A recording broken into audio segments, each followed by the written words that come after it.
chegarem.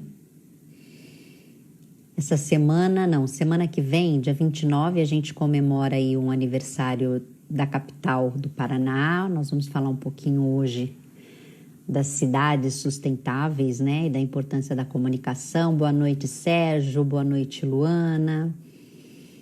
Boa noite, Mariana Carmelo. Mandem de onde vocês estão falando. Se vocês estão falando de alguma faculdade, convidem aí os seus amigos, seus colegas. Se precisarem da hora complementar, precisa fazer a sua inscrição lá no Simpla, é fácil, é rápido, para depois ganharem as horas complementares, que isso é quase que ouro para os nossos queridos alunos. Boa noite, Nayara. PUC Campinas presente. Queridos, o Conselho Regional de Profissionais de Relações Públicas, segunda região, está em 2 estados, o estado do Paraná e o estado de São Paulo. Oi, Luana, lá da Metodista de São Paulo. Então, cada estado, cada regional abrange um número X de estados e, no nosso caso, nós estamos falando de 2 estados muito importantes. Ah lá, o professor Marcos, PUC Paraná presente, isso mesmo, professor. E hoje nós vamos falar, então, com o professor Marcos José Zablunski, espero ter falado corretamente o nome dele. Nós vamos falar sobre a importância da comunicação nas cidades, uma comunicação sustentável. Vamos ir além, né, daquilo que a gente acredita que seja sustentabilidade. E como você, profissional de relações públicas, futuro profissional de relações públicas, pode aproveitar para arrebentar a boca do balão. Vocês gostaram, né? Muito bem. Então, estamos aí aguardando o nosso querido professor. Boa noite, professor. Boa noite. Boa noite, turma. Boa noite, Brasil. Tão bom ver tantos alunos, tantos profissionais da área, né, participando, né? Obrigado pelo convite. É sempre uma expectativa muito grande de que a gente possa aqui contribuir para a profissão, contribuir para a atividade e principalmente melhorar as relações, né, entre o conselho, os nossos queridos alunos e as próprias instituições de ensino, né? Então, nós estamos aqui um pouco para fazer esse congraçamento e também compartilhar o nosso conhecimento, as nossas experiências e também ouvir de vocês também um pouco mais, né? Tá certo. Ó, a Bia já está falando. Boa noite, professor. Boa noite.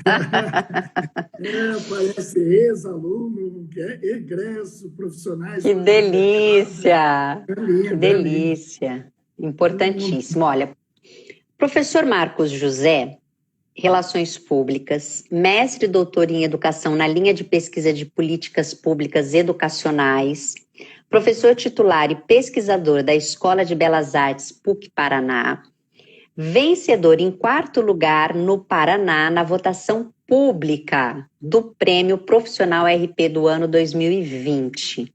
A indicação foi maravilhosa, a premiação é um conjunto, né? Mas foi maravilhoso, foi um momento significativo, né? São mais de 20 anos atuando como professor de relações públicas, então foi um momento bem simbólico e de muito acolhimento, né? A gente se sentiu muito acolhido, principalmente num período aí tão difícil que foi o ano de 2020 com a questão da pandemia, né?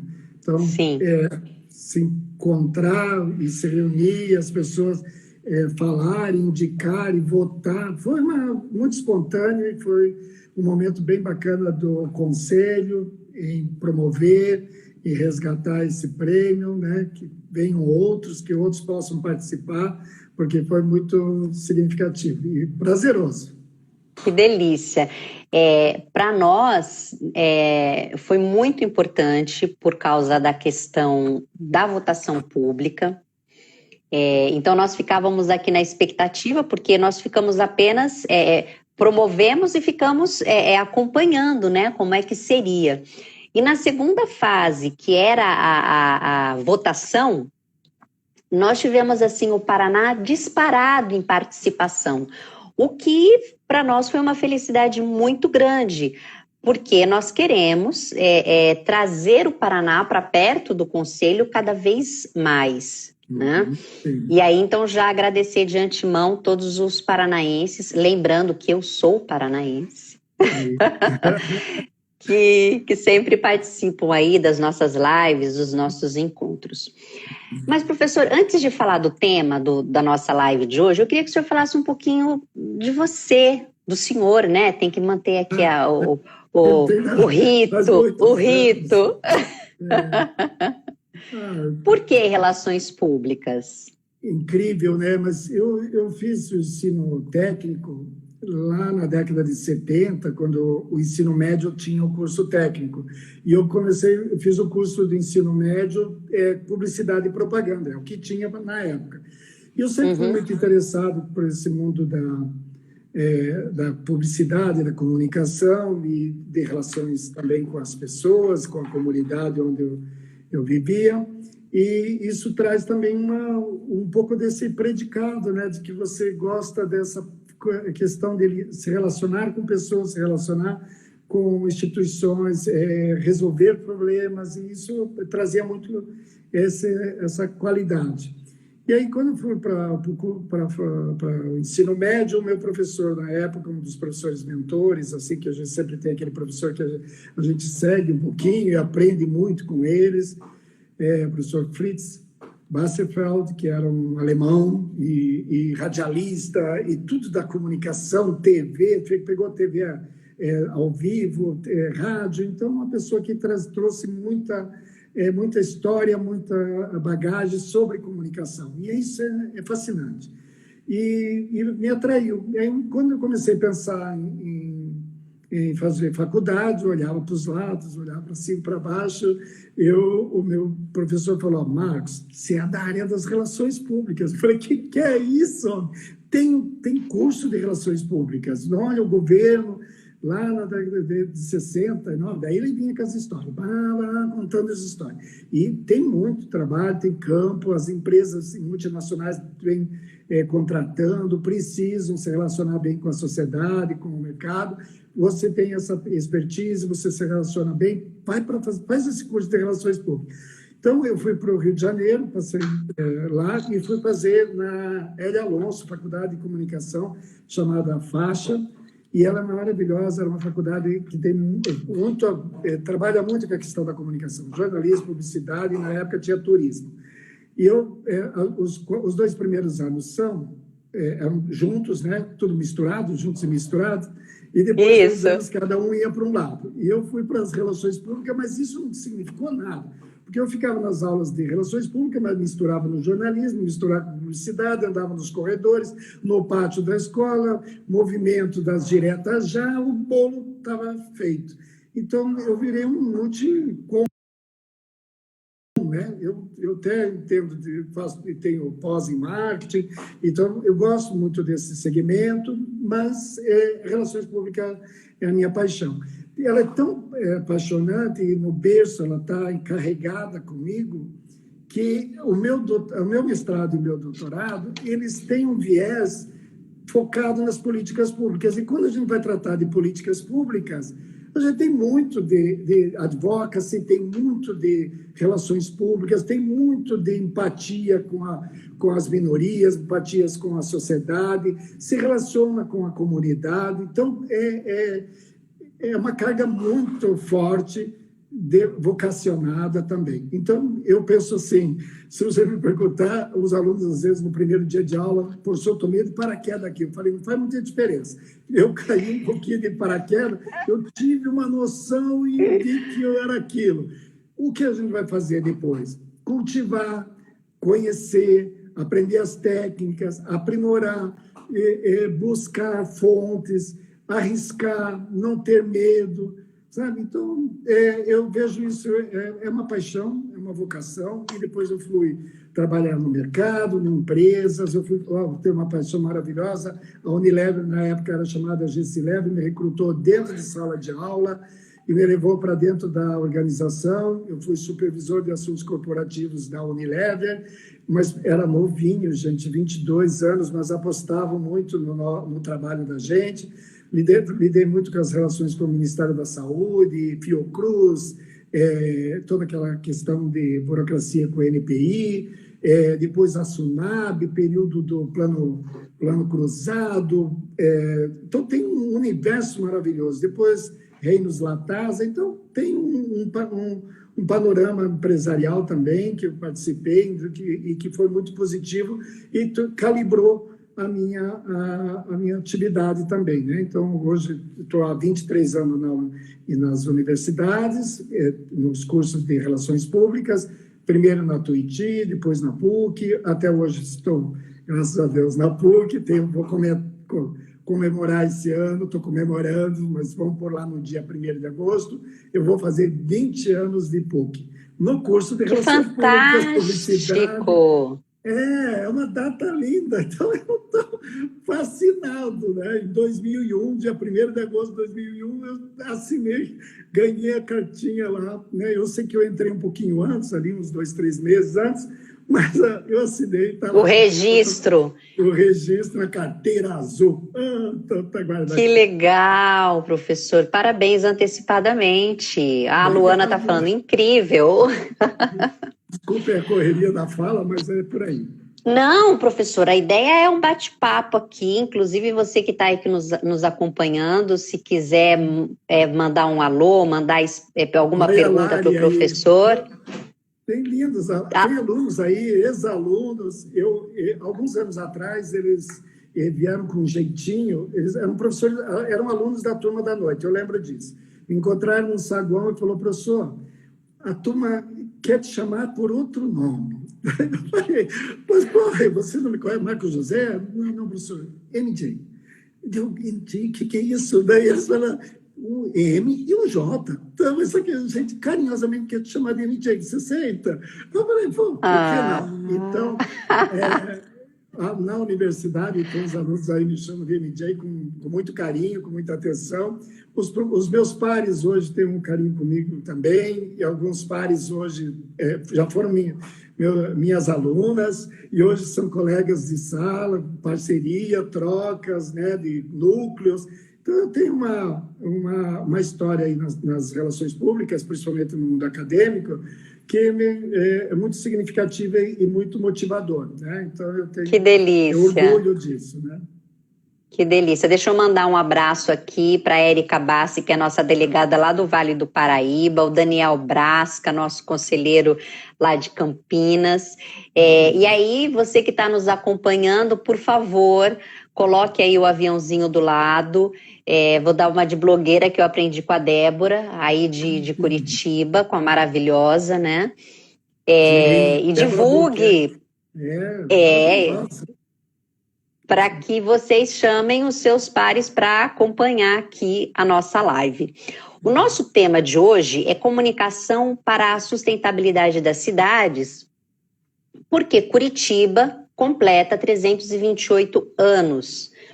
É uma capital que é referência, é uma capital que teve aí um destaque num dado momento com o Jaime Lerner, e isso foi se propagando internacionalmente, tanto é que a comunidade europeia apoia projetos da capital. Mas daí, hoje mais cedo, conversando com o professor MJ, gostou, professor? MJ? Vai ficar carimbado, olha aí. Vai ficar carimbado. Tem a Bonatti, que foi minha aluna, orientando. Eu tenho, que delícia. Comigo para o projeto Rondon. Tá bacana. Em 2019, a gente foi para o projeto Rondon, levamos 2 alunos de Relações Públicas, 2 alunos de Publicidade e Propaganda e 4 alunos de Jornalismo. Montamos uma equipe maravilhosa para fazer a cobertura de toda a Operação João de Barro, lá na semiárido do sertão piauiense, de Piauí, né? E o mais interessante é que montamos as equipes assim, 2 RPs, um de cada, porque tinha que montar 2 equipes, porque para revezar os dias das idas no campo, e aí colocamos um RP coordenando aqui, outro RP coordenando aqui, porque cuidavam desse dia a dia, do relacionamento, da chegada para falar com a prefeitura, com secretarias. Então, funcionou maravilhosamente, em controles, né?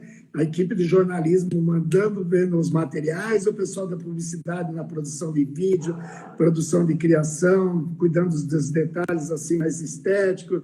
Foi uma composição de equipe maravilhosa, né? Então, você vê como as disciplinas ou as atividades se complementam, mas, na realidade, eles se misturam, e hoje, cada vez mais, o profissional está mais multicom, mais nova percepção, que é esse comunicador.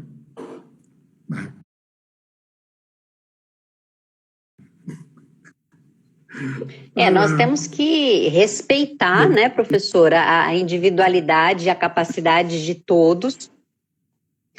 Travou aí para o senhor? Como que as... Aqui para mim está travando. Né? Mas ativo das nossas questões. Sim. O meu celular... Professor, também me protege. O do senhor está travando aí?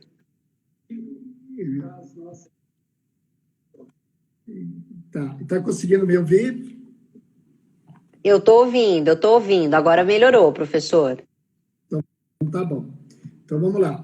Você vai fazer uma pergunta? Começamos? Não, o Aloísio já começou a falar aqui que fez a entrega do prêmio para o senhor, que o senhor fez um churrasco para ele, e eu acho que a gente já vai começar com uma crise aqui de relacionamento. O Aloysio até queria fazer o churrasco, mas as restrições eram tão grandes, né? E o Aloysio teve aqui na minha casa, trouxe o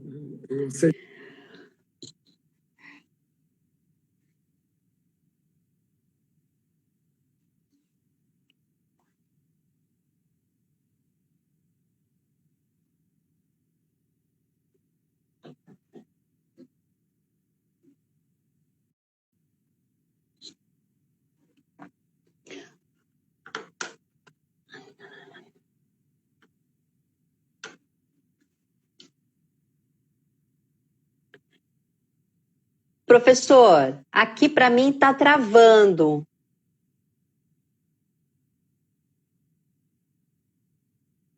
Tá. Professor, algumas pessoas estão falando que está mudo. Eu vou derrubar o senhor e chamo de novo, combinado? Ah lá, ficou mudo. Vamos ver se eu consigo. Vamos lá, tirei o professor, vou chamar ele novamente, gente. Sem áudio e sem vídeo, vamos lá. Onde está aqui, professor? MJ. Gente, ele é muito chique, né? Muito bom. Vê se agora vamos entrar com o professor. Oiê. Agora sim, professor. Voltou. Então, vamos lá. Eu acho que a gente podia começar falando da importância que quando a gente pensa na comunicação dentro das cidades, e aí o senhor fez uma fala fantástica, né, com relação ao RP que transita e que articula em todos os setores.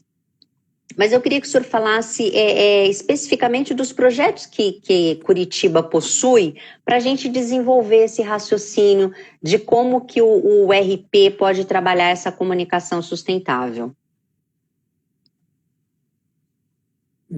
Eu acho que é bom, rapidinho, assim, fazer um histórico, só para resgatar um pouquinho, mas a história de Curitiba também vem um pouco desse universo da sustentabilidade, com a mobilidade urbana, né? Uma cidade que cuida da mobilidade urbana coletiva, onde o carro não seja a prioridade, já é um passo. Com o advento da construção de grandes canaletas, que a gente chama canaleta do Expresso, que cruzam a cidade inteira, houve uma melhoria significativa no tempo das pessoas,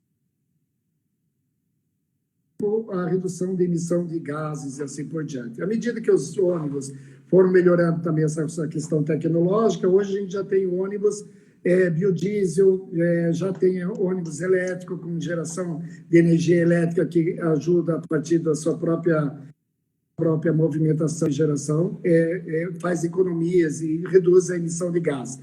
Isso, em termos de mobilidade, é muito significativo e impacta e chama a atenção de toda da comunidade internacional e serve de exemplo. Então, o Chile, Santiago do Chile, seguiu o nosso modelo, na Bolívia, seguiu o nosso modelo, Colômbia também. Então, segue em vários lugares do mundo, parte dessa modelagem de mobilidade urbana ao Brasil.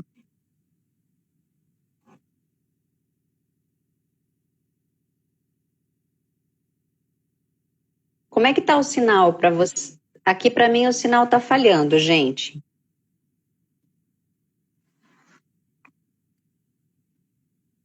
Como é que está para vocês? Me deem aí um retorno. Marcos, que entrou agora.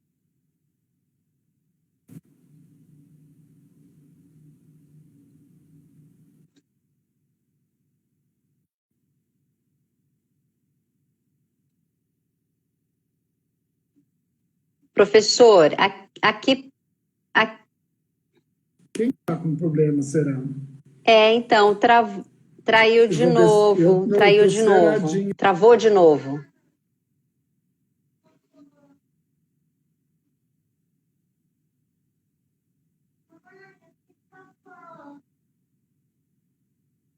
Maria, agora não, meu amor.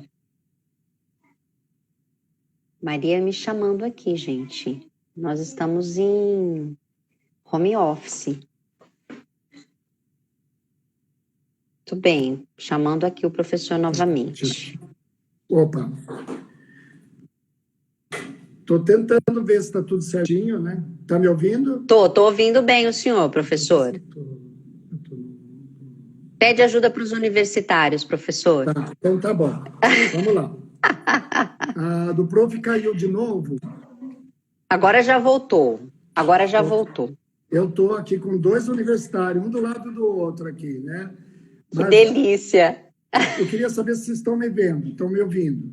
Então, olha, o Sérgio falou, compreendido até modelagem, seguida pelo Chile e Bolívia. Estou ouvindo. Uhum. O Sérgio... Compreendendo essa modelagem, seguida pelo Chile, Bolívia, Colômbia. Isso. E aí isso atrai uma grande parte da comunidade internacional. Então, o Japão é um grande financiador de projetos aqui no Brasil e projetos no Paraná, em Curitiba. Por exemplo, um outro ponto importante da cidade foi a evolução dos parques. Então, nós temos vários parques que têm um objetivo tanto de lazer, de entretenimento e de a questão de proteção, para sombrear, para dar um certo conforto, né? Mas também em dias reais, ou que cedem também a água escorrer para esses parques e alagam os parques. Alagando os parques, tudo bem. Claro que ainda nós temos situações de bairros que sofrem por causa de enchentes e atacam aí. Daí tem a Defesa Civil, faz o trabalho, mas minimizou bastante esses processos. Então, os parques como Pedreira, Paulo Leminski, você tem o Parque Tingui, Parque Tanguá, Parque São Lourenço, Parque Barigui, e aí você vai vendo sempre, nós temos muitos parques, e aí esses parques são áreas de convivência também, e que servem de lazer, que servem de ponto de encontro, servem também para fazer esporte, então são momentos bastante significativos da cidade. É uma integração, né, professor? Que os parques possibilitam. Agora, dizem que existe a referência de bairros inteligentes em Curitiba. Isso, os parques fazem parte dessa inteligência, dessa inovação? Eu também, mas você está fazendo um pouco de referência, o que está sendo novo na região da Caximba, que é um bairro que, de alguma forma, ele era um aterro sanitário, onde, por muito tempo, todo o lixo produzido na cidade de Curitiba e na região metropolitana era deslocado para essa região limítrofe da cidade de Curitiba com Fazenda Rio Grande, só que ele venceu, né? Ele não tinha mais capacidade de armazenamento e teve que mudar de lugar. Entretanto, as pessoas passaram a morar ali em volta, no entorno e tudo. O que hoje a Prefeitura de Curitiba está fazendo, junto com uma agência francesa de desenvolvimento, com financiamento também dessa agência francesa, e é um volume bastante significativo, é fazer grandes mudanças lá, inclusive com essa questão e que envolve de transformar aquele local também num local já mais inteligente, moderno, com uma realidade mais cuidadosa com quem está lá, não é retirar as pessoas de lá e colocar em outro lugar, mas onde elas estão, que elas já se sentem confortáveis, instaladas, urbanizar de forma inteligente, com energia solar, que faça com que essas casas possam ter outras, como o caso de captação de água da chuva para atender a hortas comunitárias, e vem vários outros aspectos. A questão da internet, né, que hoje é uma grande luta que se faz em função da própria pandemia. A gente percebeu que grande parte dos nossos jovens tiveram muita dificuldade para estudar, muita dificuldade para se capacitar, porque não tem conexão com a internet e depende da internet privada para assumir. Então, aí vem essa perspectiva, né, de mudança com esse bairro, que seria talvez um bairro que vem com essa nova estrutura de cuidado, de planejamento e assim por diante. Tem um lado importante aí que está sendo colocado, que a gente sempre percebe. Quando se faz barragens, grandes barragens como Belo Monte e outras, eles realmente retiram a população ribeirinha, retiram os indígenas, isolam os quilombolas, retiram daquele habitat deles. E vão viver de uma situação que não é mais real deles, nem tem referências, nem nada. Então, o próprio pessoal que está lá na Caximba, o bairro, tudo está sendo... ficam lá e estão sendo estruturados para poder atender. Fora a possibilidade, e que está sendo vista, de uma pirâmide, que eles chamam de pirâmide, para energia a partir dos gases que todo esse aterro tem disponível, que poderá gerar uma economia bastante significativa para aquela região do bairro, com iluminação pública, iluminação para equipamentos públicos, né, como escolas, hospitais ou postos de saúde e assim por diante. Então, é um verdadeiro cenário em que você vê uma mudança de um olhar inovador e um olhar para frente, né? O Sérgio ali está colocando uma coisa bem interessante, né? Tive a experiência de Belo Monte e vi de perto, né, Sérgio? E é emblemático isso, é radical, é uma ruptura, é muito difícil. Então, esse é um projeto do Bairro Novo interessante. Depois tem outros projetos que a própria... Não adianta trazer a inovação, né, e deslocar aquela população que já vive ali, que tem todo o seu rito de vida, né? Mas antes do senhor falar desse projeto, eu queria comentar, a Érica fez um comentário muito interessante aqui, a Érica Bassi, porque Curitiba era uma referência quando se falava também em coleta seletiva de lixo, né? E como é que isso evoluiu? Claro que quando começou, tivemos a família Folha, era uma família completa, pai, mãe, 2, 3 filhos, era aquela farra, e eles estavam em tudo. Era uma coisa assim, quase uma comunicação quase que sistemática. Qualquer evento, qualquer situação, a família Folha estava envolvida. E está em campanha eleitoral também, varia tudo. E a família Folha ajudou na comunicação para criar uma cultura da reciclagem de lixo, e principalmente da separação. E no processo de separação, criou a cultura na cidade de que uma determinada data da semana passa só o caminhão para buscar o lixo descartável que possa ser aproveitado para reciclagem. E o orgânico fica para outros dias da semana, normalmente 2, 3 dias da semana e um dia para esse processo de reciclagem. Fora a colocação em estações de transição, que a gente chama, que os ônibus transitam, tem locais para você deixar pilha, deixar bateria, então tem aí várias situações que são motivadas. Tem um outro processo interessante de motivação e de engajamento da comunidade, trocar o lixo, né, reciclável por alimentos. Então, eles têm os caminhões de hortifruti e granjeiros, são trocados por isso. Quando nós fizemos o treinamento, que nós estávamos fazendo uma preparação do treinamento para ir para o Projeto Rondon, nós fomos na Caximba treinar os nossos alunos para ver, observar os ambientes e também entender as oficinas que eram montadas pelos outros grupos da PUC que foram com a gente para lá.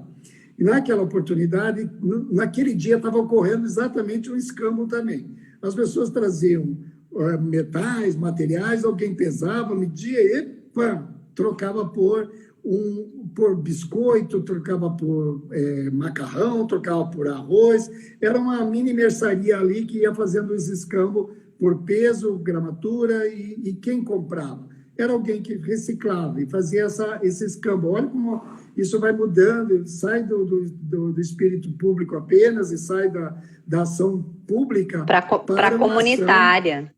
Para a comunitária. Então, todo mundo ganhava. E foi aquela fileirinha, eu achei interessante, um atrás do outro, esperando a sua vez, e o homem pesava, media, fazia, negociava, depois ia ali na mercearia e catava e levava.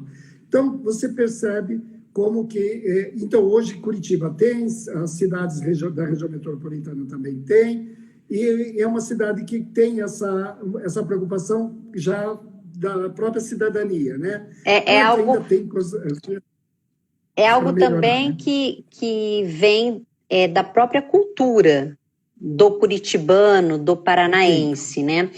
E, professor, com tantos projetos que hoje a Prefeitura de Curitiba possui, eu perguntaria para o senhor, existe uma comunicação eficiente das prefeituras, da Prefeitura para com a população? Eu vou ter que ser um pouquinho cuidadoso com isso, porque com a pandemia houve uma mudança muito significativa. Nós tivemos duas questões importantes para ser faladas. O ano passado a gente teve a eleição para prefeito na cidade. Então, você imagine que houve grande restrição de comunicação da prefeitura. A prefeitura, porque o próprio prefeito se candidatou à reeleição. Então, havia limitações na própria prefeitura, do próprio personagem que era candidato, que era prefeito também, para se comunicar com a população. Então, tem restrições aí legais, né? Então, é complicado. Porque poderia criar promoção e assim. Sim. Então, eu gostaria de dar esse cuidado aí. E segundo, com a própria pandemia, houve uma mudança no direcionamento e priorizaram informação e comunicação para a questão do combate à pandemia. Que as outras coisas parece que ficaram um pouquinho... em segundo plano. Sim. Né? O que a gente percebe é um esforço do prefeito com o seu próprio Facebook e com a própria comunicação da Prefis, alguma coisa, através de live, através de entrevistas, alguma coisa, falar de algumas coisas. Por exemplo, tem um projeto dele, recente, que é o C40, que é o apoio de 40 grandes cidades do mundo, globalizado aí, comprometidas com o enfrentamento das mudanças climáticas. Esse enfrentamento das mudanças climáticas, a gente está falando de aquecimento global e é uma coisa gravíssima, que inclusive é uma preocupação da ONU, de todos que estão envolvidos com o Pacto Global, e com as ODSs, porque todos aqueles projetos passaram a ficar mais lentos para combater e mitigar a questão do aquecimento global. Então, o efeito daquelas metas que estavam previstas para 2030 provavelmente vão sofrer ajustes, porque nós não vamos conseguir atender a tudo, porque envolve engajamento, envolve dinheiro, envolve deslocamento, envolve congressos, envolve discussões, né? Então, tem isso. Mas, respondendo a tua pergunta, aí eu vejo um pouco um momento de limitação. Mas a própria cidade, ela se cuida um pouco, ela também se regenera, né? Ela vai buscando através das atitudes individuais, das atitudes do coletivo, das atitudes dos entes envolvidos, dos atores, escolas, das parcerias. Na própria PUC, tem uma disciplina que a gente dá no curso de Publicidade e Propaganda, que é Comunicação e Sustentabilidade, para preparar os nossos alunos para isso. E dar consciência para eles com essas questões da sustentabilidade. E na disciplina de Relações Públicas, a gente atua dentro da RP comunitária, então a gente faz todo o engajamento ali. E isso acontece com as universidades, como a Federal do Paraná e outras que estão inseridas nesse contexto, e que vão fazendo uma parte importante, que é de comunicação para a sustentabilidade, que é o objetivo maior, né? Não apenas de promover marca, promover instituição, mas promover a compreensão da sustentabilidade. E, professor, quando a gente fala de todos esses projetos e a gente quer linkar com o aluno que está nos acompanhando ou do profissional que queira aí uma nova opção de trabalho, qual é a visão que o senhor tem do RP dentro da organização pública, como, por exemplo, a Prefeitura de Curitiba? Qual a visão que o senhor tem de atuação desse RP? A comunicação pública hoje ela tem um papel fundamental e os políticos já perceberam isso de uma forma diferente. Eles já se apropriam tanto das mídias sociais, eles já têm profissionais junto com eles. Eu tenho ex-alunos hoje dando suporte aqui na Prefeitura de São José dos Pinhais. Um ex-aluno, mais uma equipe de ex-alunos montar a campanha vitoriosa da prefeita da cidade de São José dos Pinhais. Teve apoio também de uma professora que deu media training, quer dizer, a atividade de relações públicas passa a ter um papel importante, tanto numa campanha política, mas principalmente agora que a gente vê o desafio deles na Secretaria de Comunicação, atuando desde produzir post para falar qual é a data que vai ter as pessoas X, Y, Z para se vacinar, cuidar das fake news, dar atenção para a informação, mostrar o que a prefeitura está fazendo em determinados locais, em determinados momentos. Então, o papel do Relações Públicas hoje, dentro da comunicação pública, passa a ter um papel primordial, porque se você não comunica, você não encontra o engajamento da população, a população fica ao relento ou recebendo informações de fake news, principalmente, ou de uma oposição a determinado partido, determinado candidato, que pode prejudicar, inclusive, a própria boa gestão que aquele candidato, aquele prefeito, aquele vereador está colocando lá. Hoje não tem nenhum vereador que não tenha uma equipe de comunicação cuidando da sua página, monitorando a internet, monitorando. E como é que você faz isso? Eu sempre digo que o profissional de relações públicas ele tem essa questão essa intuição de prever situações, de gerenciar crises. Então, ele já consegue saber se aquilo vai dar crise ou não vai dar, se vai dar polêmica, se não vai dar polêmica. Ele já consegue também dar visibilidade a uma ação, às vezes, bem pontual, bem simbólica, mas ela vai replicar para outros. Essa é a grande sacada. E você gasta menos, você consome, disseminada quase que de forma orgânica. Né? Então, eu vejo isso. E como o efeito que ela faz, né, é totalmente diferente de uma propaganda.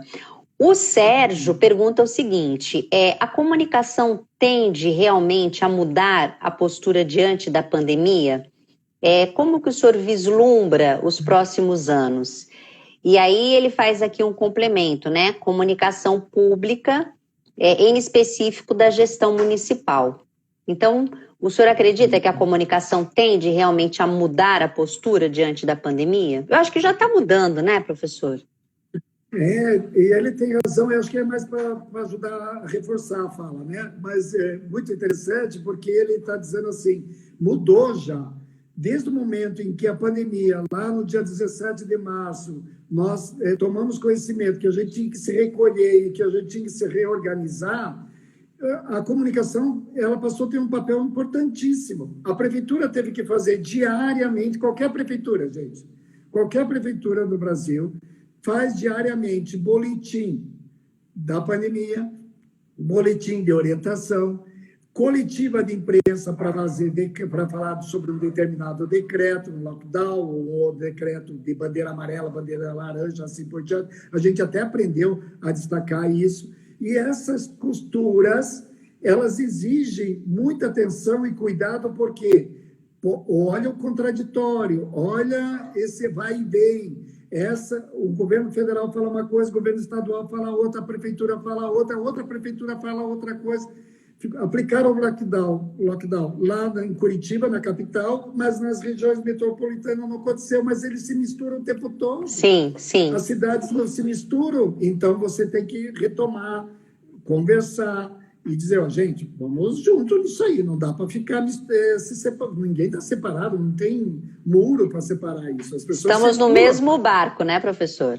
Isso, exato. E aí é esse processo. E com isso a gente descobriu as mídias. Aquela mídia que ficava na mão dos jovens, na mão da gente que gostava do Facebook, para lazer, para entretenimento, hoje é um grande lugar para debate, de discussão, de monitoramento de informação, de troca. Você conversa com gente da Europa, dos Estados Unidos, do Chile, da África, e você consegue saber o que está acontecendo, o que está funcionando. Então, a gente sabe que Israel já cobriu quase todo mundo, mas a gente já sabe... Eu nem sei pelas mídias tradicionais, eu sei pelas mídias, mídias sociais mesmo já, porque as próprias mídias tradicionais, os grandes veículos, já estão inseridos dentro das mídias sociais.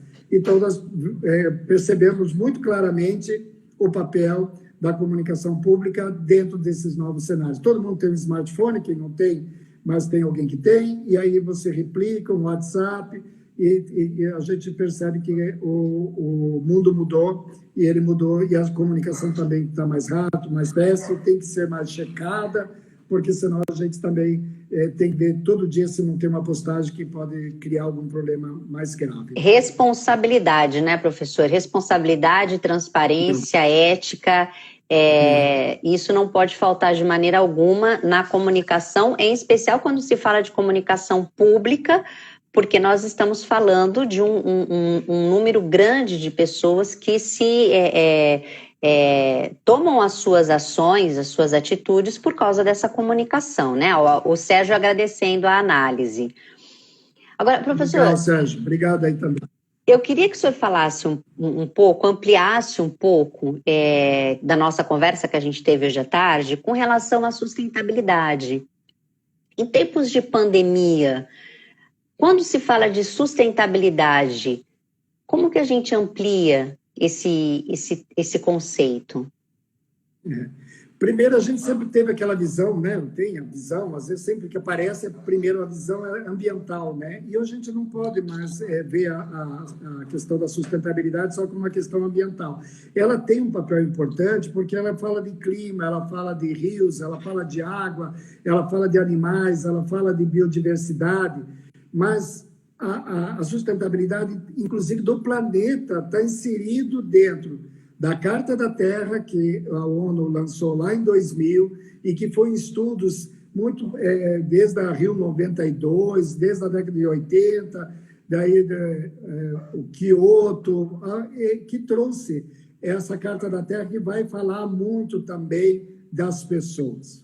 e vai falar muito da questão dos direitos das pessoas, vai falar muito dessa que depois foi replicado nas ODS, né? Então, os Objetivos de Desenvolvimento Sustentável, que a gente conhece, são 17, você vai ver lá, um é para fome, combate à pobreza, né? E depois você vai ver os 5, que é a questão da igualdade de gênero, que é a questão da mulher, questão cada vez mais premente, isso também é sustentabilidade. Quando você vai falar de bem-estar social, você tem que falar disso, e a sustentabilidade vai se atrelar a isso. Então, se você traz uma praça para uma região pobre, desguarnecida de qualquer lazer, e você traz essa praça para as pessoas fazer ginástica, para conversar, para jogar, para passear, para ficar debaixo das árvores, sentar nos bancos e ter um lugar de descanso, de convivência, você está trazendo sustentabilidade para aquela região, para aquela realidade, para o próprio bem-estar da pessoa.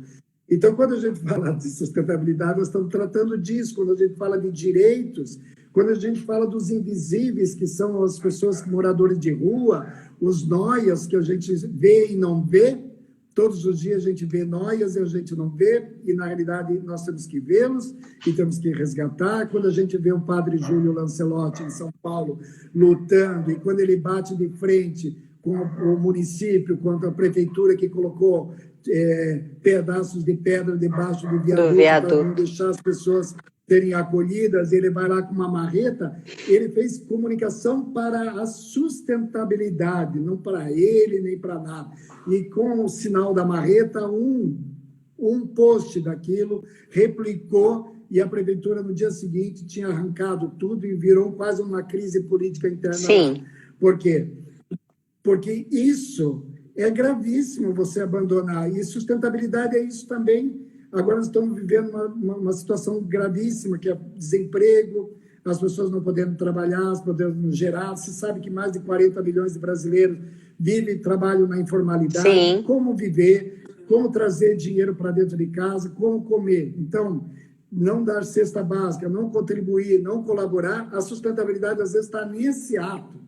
Nós não precisamos fazer atos enormes, grandiosos.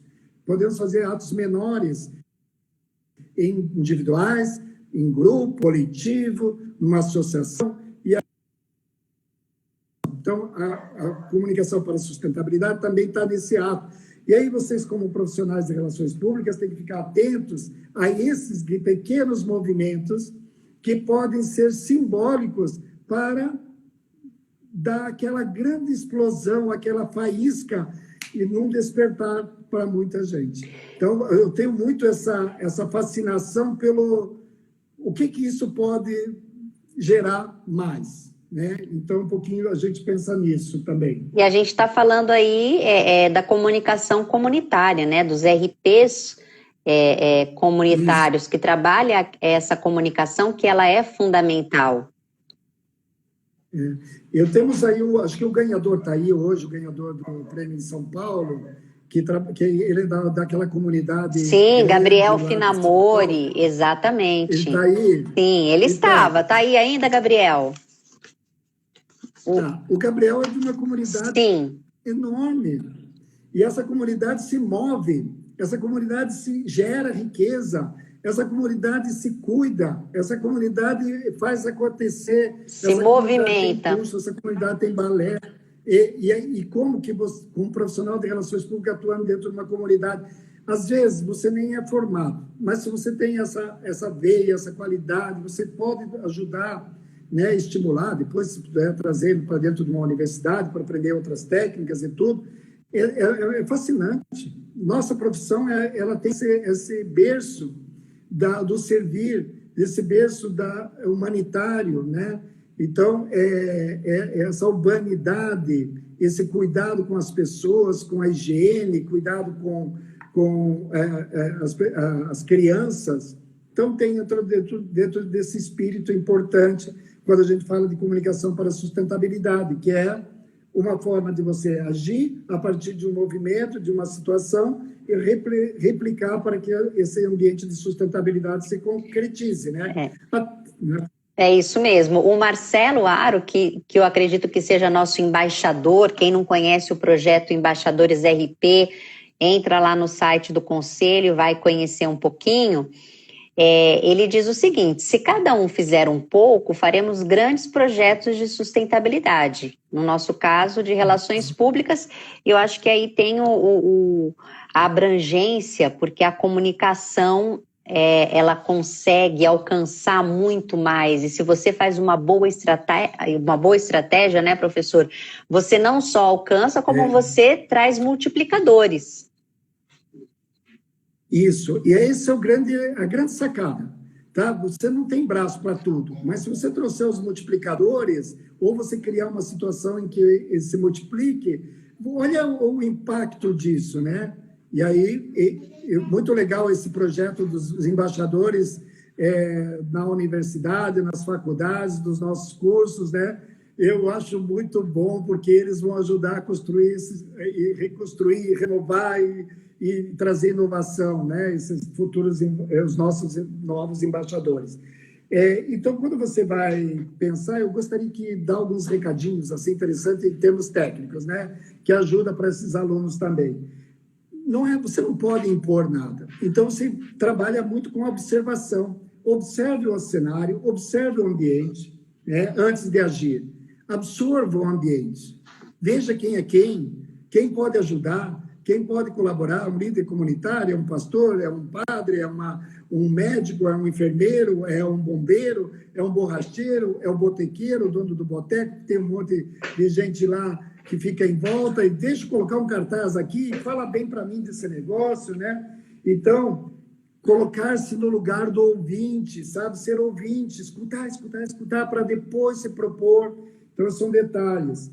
Usar diferentes linguagens para transmitir mensagem. Então, escolha as mensagens a partir de uma linguagem específica para públicos específicos. Não faça uma linguagem só. Toque o coração de cada um de uma forma, né? E isso é importante, é onde a gente aprende, dentro da universidade, nas aulas de comunicação dirigida, nas aulas de comunicação, escolham aí, né?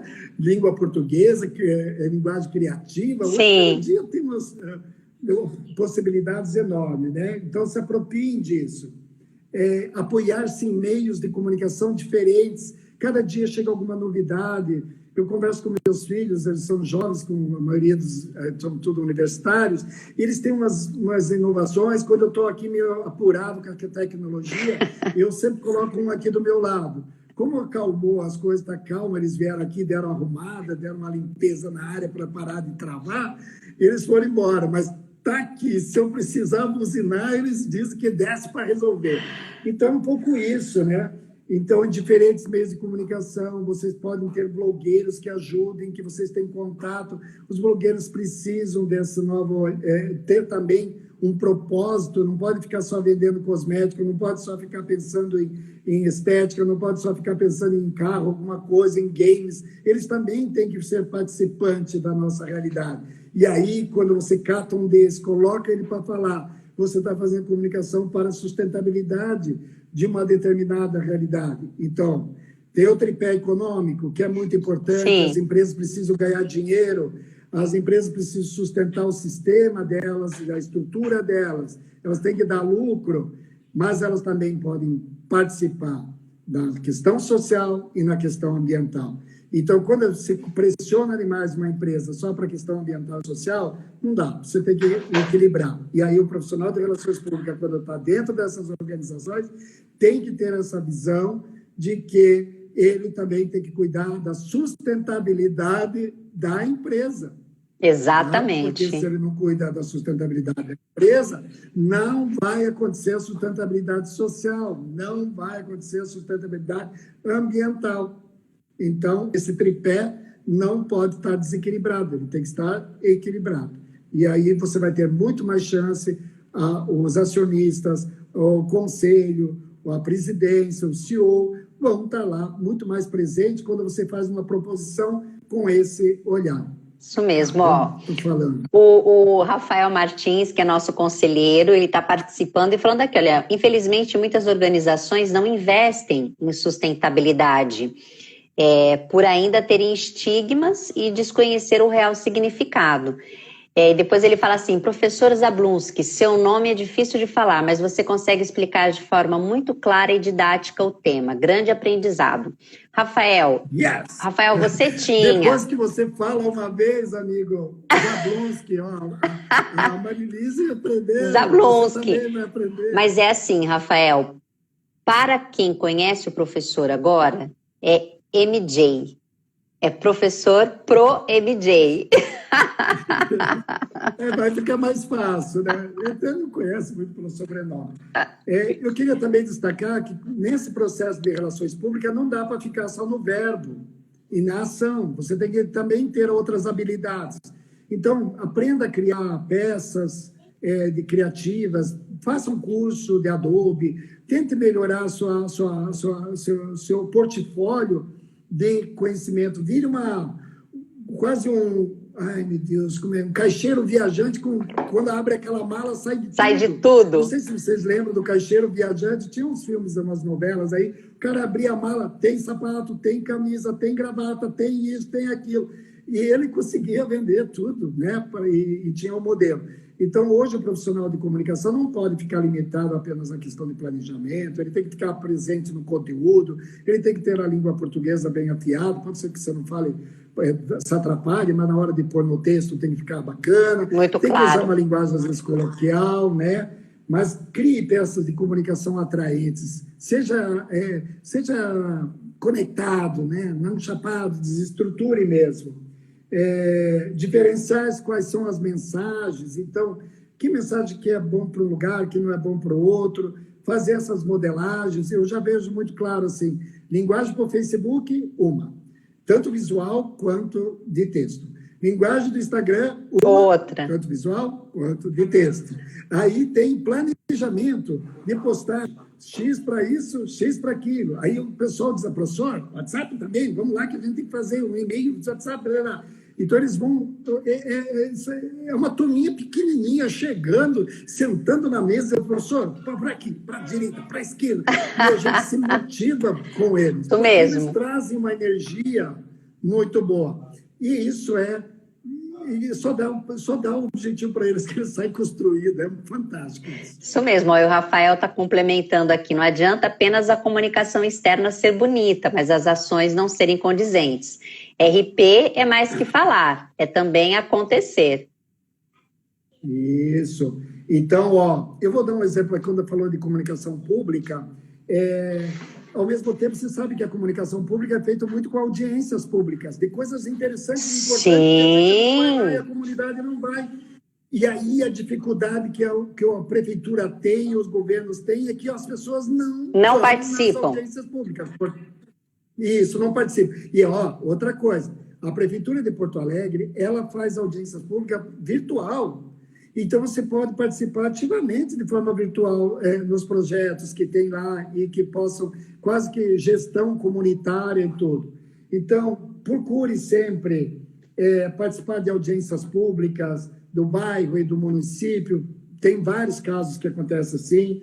Fiscalizar os serviços públicos e se relacionar com o serviço público, não apenas para criticar, mas também para sugerir, para buscar solução, encontrar caminhos, fazer o engajamento da comunidade.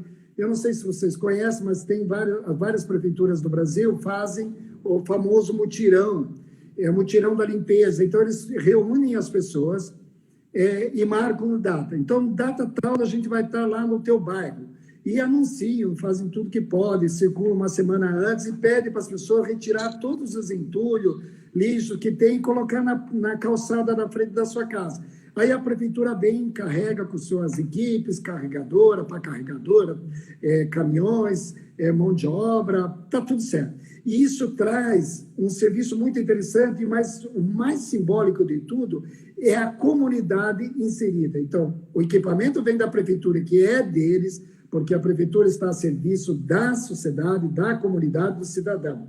E a comunidade preocupada com a questão da higiene, preocupada com a questão do bem-estar, preocupada com a questão do saneamento básico e tudo, pode contribuir para melhorar o rio, para melhorar a ponte, para melhorar o jardim, para fazer uma boa roçada, pedir para fazer uma boa roçada de terrenos baldios.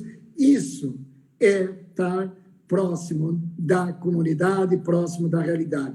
E junto com isso, né, eu acho que reforçando o que ele falou das empresas, as empresas que continuarem pensando em apenas se remunerar cada vez mais, não vão ter os talentos, pessoas talentosas trabalhando com ela, porque as pessoas talentosas querem ter um sentido na vida propósito. delas. E ter um sentido na vida delas é pensar no ser, pensar nas pessoas, pensar na terra, pensar nas futuras gerações. Converse com os jovens, eles vão dizer, se eles perceberem que eles são só explorados no seu talento e a empresa não faz nada em prol da sociedade, da comunidade, só quer vão procurar outro pagar lugar. Seus acionistas, não vão para frente. E eu não vou falar, né? Mas eu queria só responder ele, né? Mas é isso. Tá certo. Professor, nosso tempo está acabando, eu vou fazer a última pergunta aqui, tá? Sim, você vê que eu estou tentando acelerar, né? Posso fazer um jabá? Posso fazer um jabá antes de você fazer uma pergunta? Então, eu sou coordenador, eu montei o ano passado, a própria PUC me sugeriu que eu montasse uma pós em sustentabilidade e inovação social. E eu convidei profissionais do mercado para trabalhar comigo e professores dentro da universidade. Então, montei uma equipe maravilhosa e quem quiser vai lá, procure na Escola de Belas Artes, sustentabilidade e inovação social, tem um perfil dos professores envolvidos, dos profissionais, e a gente fez uma mescla bacana, com tom para absorver quem tem interesse aí em evoluir em termos de especialização e foco na questão da sustentabilidade. Eu serei o coordenador e vou dar umas aulinhas bem curtas. Eu não vou assumir assim, o papel principal, mas eu vou fazer a mediação e a troca. Então, já que o senhor fez aí o seu jabá, a gente conseguiria negociar e conversar com a PUC para a gente ter um desconto para quem já é registrado, professor? Na manhã estarei conversando com o setor financeiro. Está pensando o quê? Isso é muito bom. Olha, já pensou se a gente monta uma equipe profissionais de relações públicas atuando com sustentabilidade e inovação social, com viés mesmo para trabalhar no mercado, para trabalhar com empresas no terceiro setor e empresas do segundo setor e do primeiro setor também, das instituições. Então, o meu leque não é limitado à questão ambiental, ele é muito mais ligado à questão também das comunidades, porque tem muitos projetos que estão ficando no meio do caminho por causa de falta de engajamento das comunidades, falta de engajamento de pessoas. As empresas têm dinheiro, as empresas têm os projetos, mas os projetos às vezes não são aplicáveis, porque também tem que dar indicadores, tem que dar para os acionistas, tem que dar satisfação. Professor, esse curso é totalmente online? Agora mas a gente quer, quando as coisas voltarem à normalidade, a gente vai ter que fazer alguma requebra. Mas a gente não está esperando nada antes de setembro ou outubro. Então tá. Então, se eu quiser fazer, não tem problema, né? Não. Até porque nós não vamos expor, porque a gente está esperando gente do Rio de Janeiro, tem gente de São Paulo já fazendo matrícula, Santa Catarina. Eu acho que esse deslocamento hoje ainda é uma precariedade. O que a gente está fazendo, eu tenho 1 ano e pouco de vida dentro do mundo virtual, e os professores também que a gente procurou, todos eles estão calibrados aí para trabalhar nesse mundo virtual. Claro que talvez alguma questão, por exemplo, visitas técnicas que a gente tem interesse, ou talvez uma visita guiada de forma virtual. Sim. A gente está testando aí algumas perspectivas. A gente está se reinventando, né, professor? Então amanhã a gente já vai fechar essa parceria e vamos divulgar a Luísa. A Luísa está pedindo aqui, divulgue aqui para a gente ver. A gente já vai colocar no site, no Instagram, no Facebook, com linguagens próprias. Já quero dizer isso. Vamos para a última pergunta. Maravilha, Luísa. Ai, que chique! A Fernanda. Já aprendemos mais algumas coisas. Sim, a Fernanda Bernieri pergunta o seguinte: professor, qual o senhor acha que é o maior obstáculo que impede muitas empresas de se tornar mais sustentável ou de terem mais iniciativas de sustentabilidade?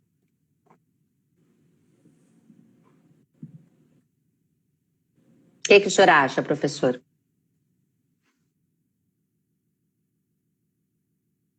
Professor, o senhor está aí? Da pergunta, né? Travou, mas eu tô... Eu vou repetir. Você pode repetir a pergunta para mim? Posso. Qual o senhor acha que é o maior obstáculo que impede muitas empresas de se tornar mais sustentáveis ou de terem iniciativas de sustentabilidade? O que impede, na opinião do senhor? Primeiro, uma consciência dos próprios gestores, né? Então, eles têm que ter essa percepção. Quando você vê, por exemplo, a Magazine Luiza, a dona Luiza, dizer que vai fazer um trainee e só vai limitar para cotas de negros, ela percebeu internamente dentro da sua organização que faltava gestores, coordenadores, gerentes negros. E ela, por ser uma empresa de varejo que lida com a sociedade brasileira, percebeu que faltava pessoas representativas da própria sociedade.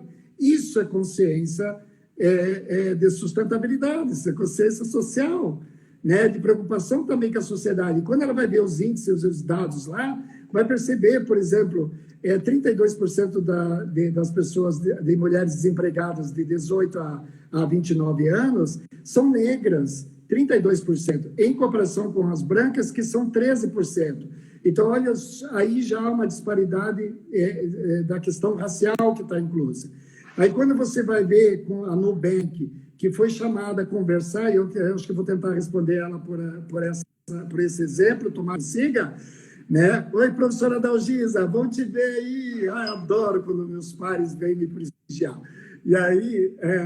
a Nubank foi entrevistada, a diretora da Nubank foi entrevistada e perguntada por que ela não tinha também essa ideia de fazer o exemplo. Ela trouxe um termo chulo de que havia ainda a questão do nível escolar. Eu não sei o que ela quis dizer com aquilo lá, mas a gente viu muito preconceito e, mais do que isso, a gente viu a falta de atenção para as questões socioeconômicas, socioambientais, né? Porque envolve também aonde essas pessoas circulam e onde elas vivem.